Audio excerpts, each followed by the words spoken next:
Okay, hey everyone and welcome back to another video. आज की इस वीडियो में हम बात करने वाले हैं कि चैप्टर नंबर 15 का श्लोका नंबर 13, 14 एंड 15 के बारे में. ओके, तो सभी वीडियो की तरह इस वीडियो में भी वीडियो शुरू करने से पहले मैं थोड़ा जो पिछले दिन मैंने रीड किया था उसे आपको थोड़ा रिमाइंड करवा देता हूँ, थोड़ा आपको भी याद हो जाए कि हम कल क्या पढ़े थे. तो कल हमारा था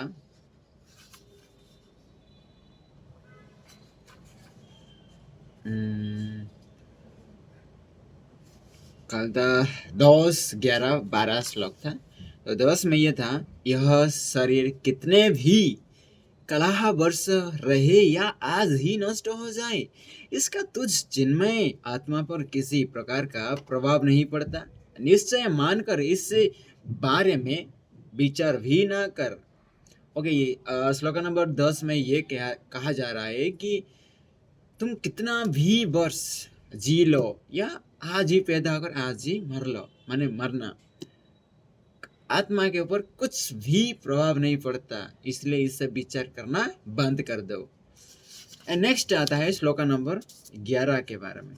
11 कहता है, तो सहज और अनंत महासागर है जिसमें विश्व रूपी लहरें स्वतः हो उठती और स्वतः तुझी में विलीन हो जाती है. इससे ना तो तुझ में कोई विस्तार होता है और ना संकीर्णता आती है. और जो श्लोका नंबर 11 ये कहती है कि अगर एक महासमुद्र से अगर हम एक थोड़ा सा पानी निकाले तो उससे कुछ फर्क पड़ेगा नहीं. अगर उसमें से कुछ हम महासागर में कुछ पानी हम उसमें मिलाएंगे तो उससे कुछ फर्क पड़ेगा नहीं, कुछ फर्क नहीं पड़ेगा. उसी तरह अगर हम ज़्यादा जिए ज़्यादा मरे या ज़्यादा काम करें या कुछ भी ऊपर नीचे हो जाए, लेकिन आत्मा को पर कोई प्रभाव नहीं पड़ता.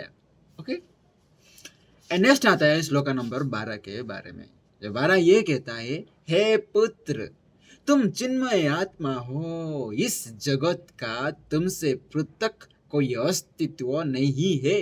यह तुम ही में समाहित और तुम इसी में व्याप्त हो.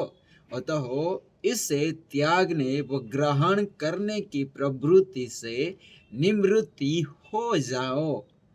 यहाँ पर कहा जा रहा है कि हे पुत्र, मतलब हमें बुलाया जा रहा है कि तुम एक आत्मा हो और तुम इस जगत से अस्तित्व से तुम पूरी तरह से अलग पृथक हो. एंड ये कामनाओं का विकृत रूप है जो कि मनुष्य को कार्य संपन्न करने को कहते हैं. तो और आत्मा में ही तू समाहित एंड विश्व आत्मा में समाहित है. ओके, एंड कण कण में आत्मा है. मतलब हम कहते हैं ना, हर जगह पे भगवान है. आप जहाँ देखोगे वही भगवान मिलेंगे. उसी तरह भगवान का मतलब क्या, एनर्जी, आत्मा. ओके, ये था जो काल का जो मेरा काल क्या रीड किए थे. एंड आज का जो रीडिंग का था उसे हम स्टार्ट करते हैं. तो without wasting any time, let's begin. तो पहला श्लोक होता है 13, दैट इज, एकस्मिन् व्यये शान्ते चिदाकाशो काशेन्मल अम्लेल त्वयि कुतः जन्म कुतः कर्म कुतः अहंकार एव च.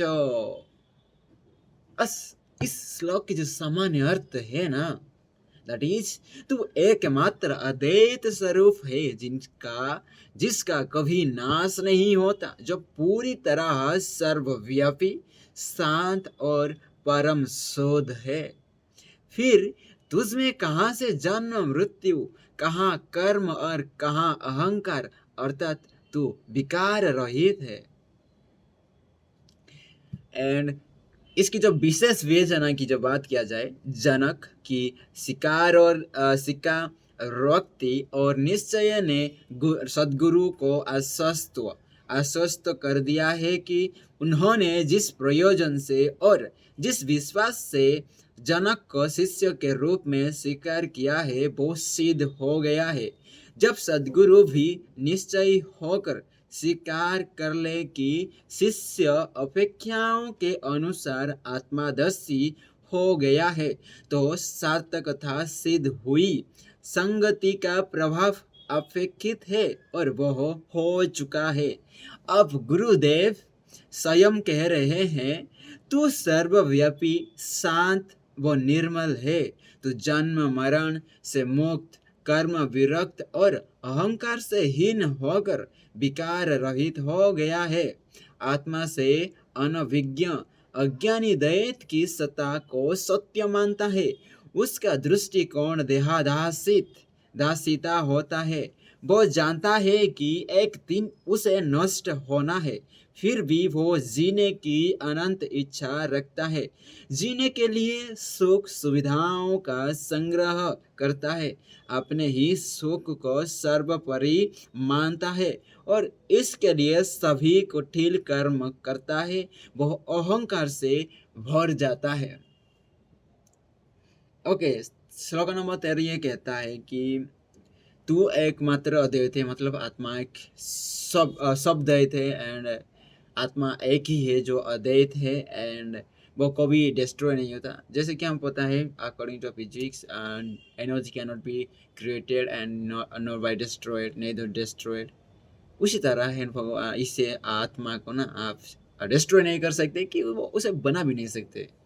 ओके, जो जस्ट वो वन बॉडी से अनदर बॉडी को जस्ट ट्रांसफॉर्म होती है। ओके, एंड ये आत्मा ना जन्म मृत्यु से बहुत परे है एंड कहा कर्म और कर्म से भी ये तो विकार रहित है, निराकार एंड उपलब्धि का अहंकार अज्ञानी को अन्य सभी के प्रति हेयता से भर देता है। उसके लिए अन्य सभी तुच्छ है और वह स्वयं श्रेष्ठ है। अष्टावक्र अपने शिष्य के निश्चय की पुष्टि करते हुए कहते हैं कि तू आत्मोपलब्ध हो गया, अब कोई संदेह नहीं रहा, तू पूर्ण मुक्त हुआ। ओके, ये था 13 नंबर श्लोक। नेक्स्ट श्लोक नंबर 14, दैट इज युक्तम पश्यसि तत्रैकस्त्वमेव प्रतिभाससे किं पृथक् भासते स्वर्णत कटकांग गदनुपुरम। ओके, इसका जो सामान्य अर्थ है कि मैं बात करूं, जहां तक तुम्हारी दृष्टि जा रही है और जो भी तुम देख पा रहे हो वो सब तुम्हारा ही रूप है, अर्थात हर और तुम ही व्यक्त हो रहे हो। जिस प्रकार आभूषण भिन्न आकार और डिजाइन के होते हुए भी स्वर्ण ही है। हाँ, ओके, विशेष विवेचना की बात किया जाए, समुद्र की ओर देखने पर जहां तक दृष्टि जाती है वहां तक केवल जल ही जल दिखाई देता है, कुछ और नहीं दिखाई देता। अज्ञानी उसमें भी कुछ और की प्रतीक कर लेता है। इसमें उसे गलाकार, वलयाकार, बेलनाकार तरंगे भी पृथक दिखाई देती है। इसमें उत्पन्न फैन भी अलग दिखता है। मति मूड नहीं जानता कि वह सभी समुद्र ही है। किसी भी अज्ञानी को एक में अनेक देखने की कुमति दैत्य से मिली है, जो उसे सत्य का दर्शन नहीं होने देता। दैत्य उसे भ्रमित करता है, उसे रस्सी में सर्प दिखने लगता है। जगत में उसका मोह दिन प्रतिदिन बढ़ता जाता है और इस सत्य को जान ही नहीं पाता कि एक दिन वो सब छोड़कर चल देगा। जो संग्रह किया है वो हो किसी काम के नहीं आने वाले, ऐसे ही कोई वस्तु नहीं जो वो साथ ले जा सके। अष्टावक्र कहते हैं कि तुम अद्वैत हो, अद्वैत में कुछ भी पृथक नहीं होता। इसमें आत्मा ही सर्वव्याप्त है। जहां तक देखोगे, जो कुछ देखोगे सब तुम ही हो। तुम उससे पृथक ना हो और ना हो सकते हो। जिस प्रकार स्वर्ण से नूपुर और बाजूबंद आदि भिन्न प्रकार के आभूषण भिन्न होकर भी स्वर्ण ही है, अर्थात अभिन्न है। ओके, इस श्लोक को जो कहने का जो रियल मोटिव है दैट इज कि जैसे कि हमें पता है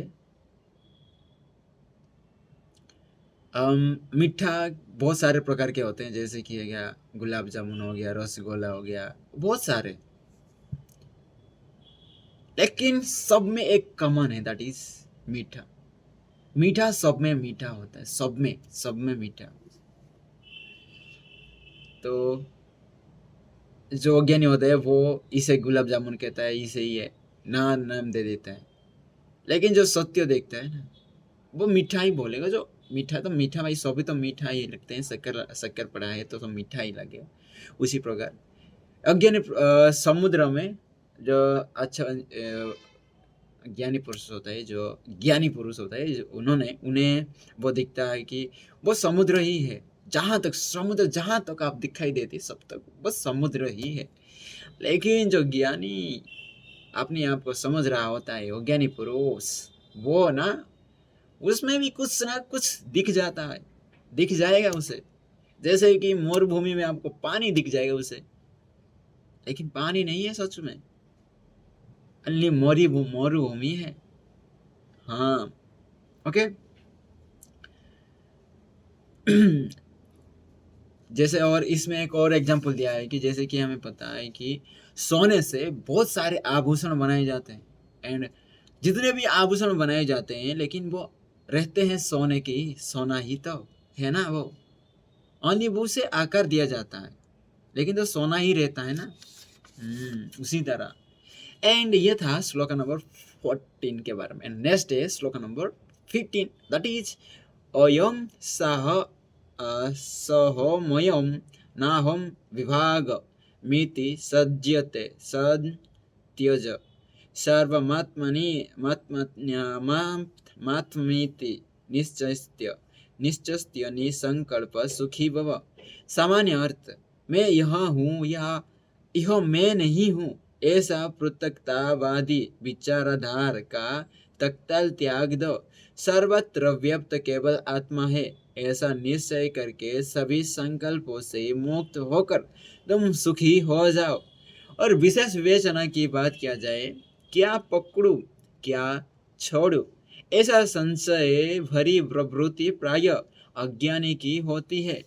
बंदर लोभ के कारण ऐसी ही संयात्मक प्रवृत्ति के कारण पकड़ा जाता है और फिर जीवन भर मदारी के संकेत पर नाचता है। यह विचारों का विचलन है जो चित्त की चंचलता के कारण डगमग करता रहता है। उसे यह भान नहीं हो पाता कि जिसे वो अलग रूप में देख रहा है वो वास्तव में वो अलग नहीं है, वो एक ही चीज है। अष्टावक्र राजा जनक को समझाते हुए कहते हैं कि एकमात्र आत्मा ही सर्वत्र व्यक्त है, आत्मा से अलग कुछ भी नहीं है। जो भी दृश्य अदृश्य वो जड़ चेतन है, सब आत्मा का ही स्वरूप है। सर्वभूत में भी आत्मा ही व्यक्त है और आत्मा में ही सर्वभूत समाहित है। आत्मा ज्ञानी को सब में अपना ही प्रतिबिंब दृष्टि गोचर होता है। वह सभी संकल्पों से रहित होकर पूर्ण मुक्ति को प्राप्त कर लेता है और सुखी हो जाता है। राजा जनक उसी स्थिति को पहुंच गए हैं और गुरु अष्टावक्र उसकी पुष्टि इन शब्दों में कर रहे हैं। पृथकतावादी दैत्य से तत्काल मुक्त हो जाओ, क्योंकि सर्वत्र तुम ही व्यक्त हो, तुमसे भिन्न कुछ भी नहीं। ऐसा विचार करके प्रारब्ध प्राप्त सुखों का निर्लिप्त होकर भोग करो। ओके, आप जितने भी इस संसार में जितने भी चीजें देख रहे हो वो सभी आपसे ही आप ही हो। ओके, सभी में आप ही हो, तो कुछ भी चीजें आपसे अलग नहीं है, सब आपसे ही उत्पन्न हुई है एंड आप ही में समाहित हुई है। एंड जो 15 नंबर श्लोक ये कहता है कि मैं यह हूँ या यह मैं नहीं हूँ, मतलब यह मैं हूँ या मैं नहीं हूँ, ऐसी पृथकवादी विचारधारा की तत्काल त्याग दो, इसे आप त्याग, ऐसी विचार करना आपको त्यागना चाहिए। एंड सर्वत्र व्याप्त केवल आत्मा है, एंड आत्मा तो सभी जगह पे व्याप्त है। ऐसा निश्चय करके सभी संकल्प मुक्त होकर तुम सुखी हो जाओ, ऐसा सोचकर तुम अपने आप को खुश रखो एंड अपनी जिंदगी में आगे बढ़ो। Okay and thank you for आज के लिए इतना ही। एंड मेरा आज का रीडिंग था, एंड अभी शाम का 5:40 4:45 बज रहे होंगे लगता है। ओके 45 नहीं, 5 बज चुका होगा। ओके एंड मिलते हैं नेक्स्ट वीडियो में और एक नए वीडियो के साथ। And this is the day 199। Okay